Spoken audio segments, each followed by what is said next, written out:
నమస్కారం. ఆర్టీసీ కార్మికులు ఎదుర్కొంటున్నటువంటి సమస్యల మీద తెలంగాణ రాష్ట్రంలో కార్మికులందరూ కూడా జేఏసీగా ఏర్పడి ఆందోళన చేస్తున్న విషయం అందరూ తెలిసిందే. రాష్ట్ర ప్రభుత్వం యొక్క మొండి వైఖరి వల్ల, రాష్ట్ర ప్రభుత్వం అనుసరిస్తున్నటువంటి నిర్లక్ష్య వైఖరి వల్ల విసిగిపోయి ఈ ప్రభుత్వం మీద స్పందించేది, ఈ ప్రభుత్వం ఆ సమస్యలు పరిష్కరించారు, ఇది అబద్దాల ప్రభుత్వము, మోసపూరితమైన ప్రభుత్వం అని చెప్పి కుమిలి బాధపడి ఆవేదనతో నర్సంపేటకు సంబంధించినటువంటి శంకర్ గౌడ్ అనేటువంటి ఆర్టీసీ కార్మికుడు డ్రైవర్ మొన్న ఆత్మహత్యా ప్రయత్నం చేసుకోవడం, నేను అర్ధరాత్రి చనిపోవడం నన్ను తీవ్ర ఆందోళనకు దిగ్భ్రాంతికి గురి చేసింది.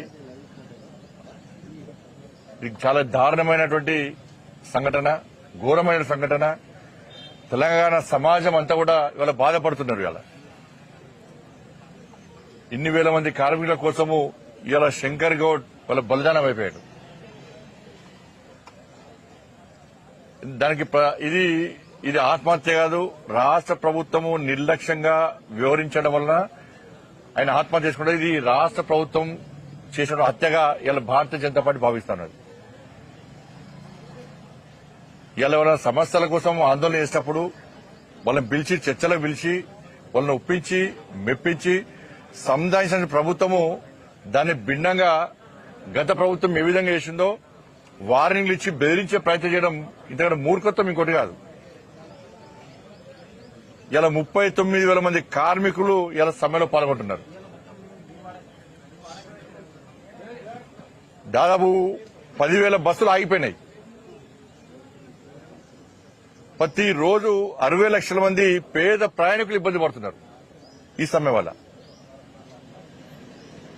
ఈ రాష్ట్ర ప్రభుత్వానికి వేరే విషయంలో శ్రద్ధ ఉంటుంది, కానీ ఇంత పెద్ద సమ్మె జరుగుతున్నది అన్నటువంటి సోయి రాష్ట్ర ప్రభుత్వానికి లేదు.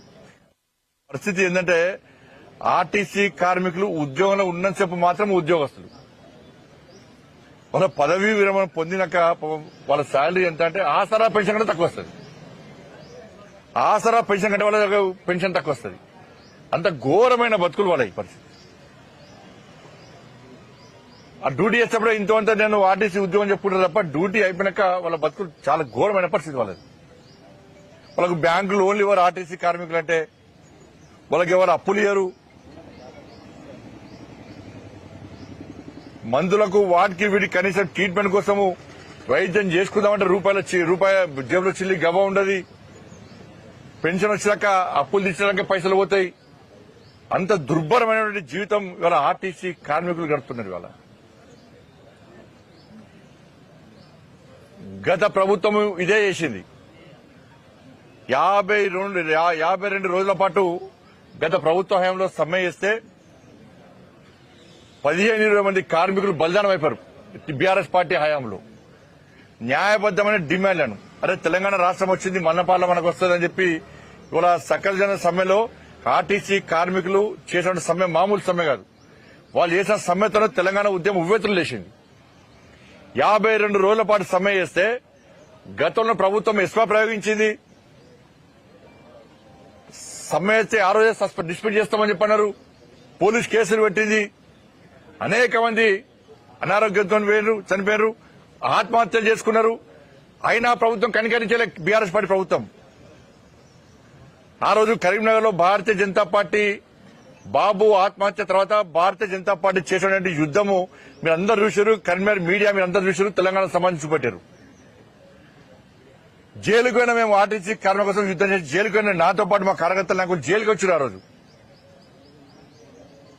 అంత పెద్ద యుద్దం చేస్తాం మేము. దాంతోనే ప్రభుత్వం దిగొచ్చింది. ఆ రోజు ఆ ప్రభుత్వం బీఆర్ఎస్ పార్టీ ప్రభుత్వంలో ఇంతమంది బలిదానం అయిపోయామని చెప్పి ఇలా కాంగ్రెస్ పార్టీకి ఓటేస్తే వాళ్ళ మేనిఫెస్టోలో 28వ పేజీ ఇగో మేనిఫెస్టో ఇది కాంగ్రెస్ అభయహస్తం మేనిఫెస్టో వీళ్ళది. 28వ పేజీ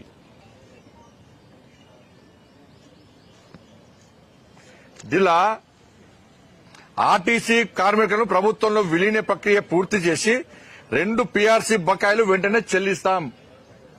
వచ్చే పీఆర్సీ పరిధిలోకి టీఎస్ఆర్ టీసీ కార్మికులకు చేర్స్తాం. వచ్చే పీఆర్సీ పరిధిలోకి టీఎస్ఆర్టీసీ కార్మికులకు చేర్స్తాం. రాష్ట్ర ప్రభుత్వ ఉద్యోగులతో సమానంగా అన్ని వసతులు సదుపాయాలను కల్పిస్తాం. ఆర్టీసీ బస్సులను అధునీకరించి విస్తరిస్తాం. అధునాతనమైన సౌకర్యాలతో కొత్త సర్వీసులను ప్రారంభిస్తాం. ఆర్టీసీ యూనియన్ పునరుద్ధరణకు అనుమతిస్తాం. ఇది కాంగ్రెస్ పార్టీ అభయాస్తం పేరుతోని చూపెట్టింది. వాళ్ళకి భగవద్గీత అన్నారు, ఇది బైబిల్ అన్నారు, ఇది ఖురాన్ అన్నారు. మరి ఏడవాని కుమార్ ఇవన్నీ ఇప్పుడు ఎన్ని రోజుల ప్రభుత్వం వచ్చినాక 100 రోజుల లోపల ఈ డిమాండ్లను నెరవేరుస్తామని చెప్పి అన్నారు. ఇలా 900 రోజుల మీ ప్రభుత్వం వచ్చి ఏమైంది? నువ్వు మేనిఫెస్టోలో ఏది పెట్టినావు గదే అడుగుతున్నారు వాళ్ళు. నువ్వు ఏం చేసినావు గదే అడుగుతున్నారు వాళ్ళు. నువ్వు చెప్తాన్న మాటనే అడుగుతున్నారు వాళ్ళు. నిన్ను నమ్మి ఓటేస్తే 100 రోజులు అమలు చేస్తాను, 900 రోజులే ఒక్క డిమాండ్ పరిష్కరిస్తలేవు. న్యాయబద్దమైన గొంతెమ్మ కోరికలు కొడతలేరు. న్యాయబద్ద డిమాండ్ అడితే కూడా నువ్వు మాట్లాడకుంటే ఇవాళ ఒక కార్మికుడు ఆత్మహత్య చనిపోయి ఇంకో కార్మికుడు నల్గొండ ఆత్మహత్య ప్రయత్నం చేసుకున్నాడు. నేను కార్మికులకు అప్పీల్ చేస్తున్నా, మీ కుటుంబాలు అనాథలు చేయకండి, ఉండి కొట్లాడాలి. కొట్లాడే దమ్ము మీకు ఉంది. వాళ్ళ తెలంగాణ ఉద్యమాన్ని చేసిన మీరు సకల జన సమావేశపడుతున్న ఉవ్వెత్తులు లేచిన మీరు పానలు టైర్లు పట్టుకొని రాడ్లు పట్టుకొని రోడ్ల మీద దమ్మెంతో చూపెట్టారు, మొత్తం స్తంభింపజేసారు. దమ్మున్న కార్మికులు మీరు ఇవాళ మీరు బలిదానం చేసుకుంటే మీ కుటుంబాలు అనాథలవుతాయి. మిగతా కార్మికులు బాధపడతారు, మళ్ళీ సమ్మె చేయడానికి వెనక ముందేస్తారు, వాళ్ళ కుటుంబాలు ఆపే ప్రయత్నం చేస్తారు. కాబట్టి ఉండి కొట్టాడదాం, మనం ఉండి కొట్టాడి సాధించే ప్రయత్నం చేద్దాం. ప్రభుత్వం మెడలు వంచుదాం, ఎట్టే చూద్దాం. మనం ఇంకా ధైర్యంగా యుద్దం చేయాలి తప్ప మనం చనిపోయే ప్రయత్నం ఆత్మహత్య చేసుకునే ప్రయత్నం చేస్తే ఇలా సమ్మెకు మద్దతు తెలపడానికి అందరూ వెనక ముందేస్తారు. మీ కుటుంబాలు అనాథలు కాదు, అందరూ మంచిగా ఉండాలి. మీకండగా భారతీయ జనతా పార్టీ ఉద్యోగులు దిగితే ఏ విధంగా ఉంటుందో మీ అందరూ తెలుసు. కానీ ఏం చేద్దాం, మీకు ఎంత ఉద్యమం చేసి మేము జైలుకు పోతే మీరు ఓటు పోయి కాంగ్రెస్ పార్టీ నమ్మి అభయాస్తంగా ఓటేస్తారు. మీ నెత్తి మీద చేయి అంత హస్తం తీసుకొచ్చి పెట్టారు. అది బస్ మాస్టర్ వస్తా లెక్క అయిపోయింది మీ పరిస్థితి. అప్పుడు మాకు ఓట్లు లేకపోతే వాళ్ళకి వేస్తే బస్ మాస్టర్ వస్తాము, మీ నెత్తిలో మీకే పెట్టండి అయిపోయి రేవంత్ రెడ్డి తీసుకొచ్చి. ఓటు వేసే ముందు ఆలోచించాలండి, వాడిని నమ్మద్దనా. కేంద్రంలో మోడీ ప్రభుత్వం ఉంది, ఇక్కడ మన ప్రభుత్వం ఏర్పడితే ఇవాళ ఈ సమస్యలు పరిష్కారం అయ్యేటి. ఇవాళ హిమాచల్లో ఈ రాష్ట్ర ముఖ్యమంత్రి అంటుండే నిన్న చర్చలు అంటే ఫస్ట్ ఏమో ఐఏఎస్తో కమిటీ అన్నాడు. నీకు నోటీస్ ఇచ్చినప్పుడు నువ్వు ఏం చేస్తావు? నువ్వు పిలిచి మాట్లాడవా? సారీ నోటీస్ ఇచ్చినప్పుడు ఏం చేస్తావు? నువ్వు పిలిచి మాట్లాడవా? అప్పుడు మాట్లాడు. సమ్మె సాధించాక ఇక చూడు సమ్మె చర్చలకు అంటారు. ఐఏఎస్ల కమిటీ అయిపోయింది, మంత్రుల కమిటీ అయిపోయింది, అన్ని అయిపోయినాయి. ఇక ఈ కమిటీలో పెడుతుని కాలయాపన ఇస్తారు. దాని కమిటీ ఎందుకు? నువ్వు మేనిఫెస్టోలో ఒక ఆలోచన ఉండే, నువ్వు మేనిఫెస్టో పెట్టినావు కదా, అంశాలు పొందుపరిచినావు కదా, నీకు ఆలోచన ఉంది కదా, ఒక ప్లాన్ ఉంది కదా, మళ్ళీ కమిటీలు ఎందుకు నీకు ఇవ్వాలా? ఎంతమంది కార్మికులు తెలుసు, ఎంతమందికి ఏ విధంగా బెనిఫిట్స్ ఇవ్వాలో తెలుసు, ఎంత బడ్జెట్ కేటాయించాలో తెలిసినప్పుడు మళ్ళీ కమిటీలు ఎందుకు నీకు? ఈ ఒక్కరోజు గొంతమ్మ కోరిన విషయం కాదు అది. చాలా రోజులు వస్తున్నది. బీఆర్ఎస్ పార్టీ మోసం చేసినట్టు మిమ్మల్ని మోటేస్తే మీరు కూడా మన కమిటీలు పెడుతుని కాలయాపన చేస్తున్నారు. ఏం చర్చలు, దేనికోసం చర్చలు చెప్పాలి నాకు? దీని అంటుడు ఎమ్మెల్యేల మంత్రుల స్థాయి నుంచి 50% కట్ చేసుకుంటారట. ఎంత మాయకులు చేస్తున్నారు ఆర్టీసీ కార్మికులు అంటే. ఎంత వస్తుంది? 5 కోట్లు వస్తే రావు నాకు తెలిసి. నెలకు 1 కోటి కొడుకు రావు. దీంతో కార్మికులు ఏమో ఎక్కడ పుట్టాలు కూడా పనికిరావు. పుట్టాలు వండుకోవడానికి, బట్టలు వండుకోవడానికి పనికిరావు అవి. దీనికి బ్రేకింగ్ 2 కూడా బ్రేకింగ్ ఇచ్చారు పాపం. మంత్రులు అట వాళ్ళ జీతం 50% శాలరీ ఇస్తారట. మీ జీతం ఎంత, మీ శాలరీ ఎంత? దేని పనికి వస్తాయి అవి? ఢిల్లీకి మూటలు అప్పయ్యడానికి మాత్రం పైసలు ఫుల్ వస్తున్నాయి. ఇలా బెంగాల్ ఎలక్షన్ ఖర్చు తెలంగాణ నుంచి పోతున్నాయి. కర్ణాటక దుకాణం బంద్ అయిపోయింది, ఇస్తలేనే. ఇది ముఖ్యమంత్రి చేస్తానని చేయలే. ఢిల్లీకి బెంగాల్ కు పైసలు ఇక్కడ నుంచే. తమిళనాడుకు పైసలు ఇక్కడ నుంచే, కేరళకు పైసలు ఇక్కడ నుంచే, అస్సాంకు పైసలు ఇక్కడ నుంచే. ఇక్కడి నుంచి మూటలు పోతున్నప్పుడు జాతీయ కాంగ్రెస్ పార్టీ నడిచే పరిస్థితి లేదు. దానికి పైసలు వస్తాయి. ఈ పెన్షన్ వాళ్ళకి పైసలు ఏమాత్రం పైసలు రావు. ఆ హిమాచల్ గదే, హిమాచల్ జనాభా ఎంత, హైదరాబాద్ లో సగం జనాభా లేదు, 1,00,000 కోట్ల పేయించాడ హిమాచల్. కర్ణాటక పరిస్థితి అదే, ఈ తెలంగాణ పరిస్థితికి ఇది. ఇవాళ నేను అంటున్నా, ముఖ్యమంత్రి గారు ఈ చుట్టుపక్కల హైదరాబాద్ చుట్టుపక్కల ల్యాండ్ రెగ్యులేషన్ చేసుకున్నారు వీళ్ళు అన్ని అక్రమంగానే. 1 ఎకరం అమ్మితే మొత్తం తెలంగాణ అప్పులు తీరిపోతాయి. నువ్వు మీరు కానీ మీ కాంగ్రెస్ పార్టీ వాళ్ళు ఒక టీం ఏర్పడి, మంత్రులు ఒక 2-3 మంత్రులు ఒక టీం ఏర్పడి హైదరాబాద్ కాస్ట్లీ ల్యాండ్స్ అన్ని అక్రమంగా రెగ్యులేషన్ చేసుకుని చూసిరా. దానికెళ్ళి 1/2 ఎకరం అమ్మినా పైసలు సరిపోతాయి ఆర్టీసీ కార్మికులకు. 1/2 ఎకరం ఢిల్లీకి పైసలు పంపడానికేమో అమ్ముతావు, పైసలు అమ్ముతారు మీ మంత్రి పదవులు, ముఖ్యమంత్రి పదవి కాపాడుకోవడం కోసం. కానీ ఆర్టీసీ కార్మికులకు సమ్మె చేస్తే మాత్రం, ఆత్మహత్య చేసుకుంటే మాత్రం కనికరం, మానవత్వం లేకుండా, కనికరించకుండా వాళ్ళు ఉసురు పోసుకుంటావు. నువ్వు ఎంతమంది బలి చేయాలా? బీఆర్ఎస్ పార్టీ దరిద్ర ప్రభుత్వము ఎంతమంది బలి తీసుకున్నది? ఇప్పుడు కూడా మీ జీతాలు కట్ చేస్తాం, ఉద్యోగం తొలగిస్తాం. ఆ డ్రైవర్లను పెట్టారు, నా కర్మల్ యాక్సిడెంట్ అయింది, వాళ్ళకి లైసెన్సులు లేవు, వాళ్ళకి శిక్షణ లేదు, నడుపుతున్నారు, యాక్సిడెంట్ అవుతున్నాయి. గింత ఘోరమా గింత పరిస్థితి అవ్వలేదు పరిస్థితి. నువ్వు మేనిఫెస్టో పెట్టిందే వాళ్ళు అడుగుతున్నారు.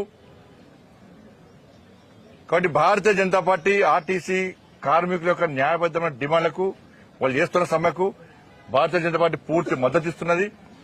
ఇవాళ మా రాష్ట్ర అధ్యక్షుడు రామచంద్ర వారి యొక్క ఆదేశం మేరకు నేను నర్సంపేటలో శంకర్ గౌడ్ యొక్క అంతిమయాత్రలో పాల్గొనడానికి నేను బయలుదేరుతున్నా. ఎట్టి బస్సులో ఈ ఉద్యమాన్ని ఉధృతం చేస్తాం. ఆర్టీసీ కార్మికులు చేస్తున్న సమ్మెకు భారతీయ జనతా పార్టీ కార్యకర్తలందరూ కూడా మద్దతు తెలపాల్సిన అవసరం ఉంది. అగ్రెసివ్ అవ్వండి. ఈ ప్రభుత్వం మెడలు వంచాల్సిందే, ప్రభుత్వం దిగి రావాల్సిందే. నీ కమిటీలు గిమిటీలు పోయి నువ్వు మనిషి ఎక్కడ పెట్టుకో, కానీ ఎట్టి పరిస్థితుల్లో ఇలా చర్చల పేరుతో కాలయాపన చేయొద్దు. నువ్వు నీ మేనిఫెస్టోలో ఇచ్చిన వాటిని మాత్రమే అమలు చేయమంటున్నాం. వేరే కోరికలు, వేరే డిమాండ్ అవసరం. 32 డిమాండ్లు, 20 అన్ని పక్క పెట్టు, నువ్వు ఇచ్చింది అయ్యాయి. రాష్ట్ర ప్రభుత్వం దిగి రావాల్సిందిగా ఇలా నేను డిమాండ్ చేస్తున్నా.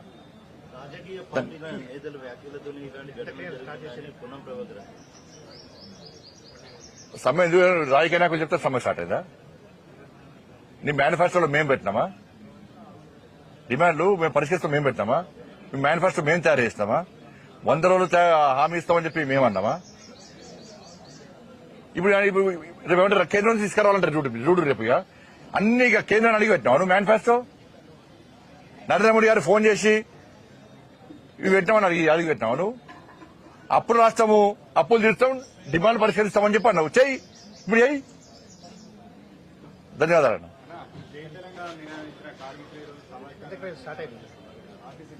ఇక దానికి ముడిపెట్టద్దు. మనం ఇప్పుడు సమస్యల పరిష్కారం కోసం మాత్రమే పనిచేస్తాం. మీరు కూడా అందరూ మద్దతు తెలపాల్సిందిగా కార్మికుల కుటుంబాలకు మద్దతు తెలపాల్సింది అందరికీ 2 చేతులు జోడించి మొక్కుతున్నాం.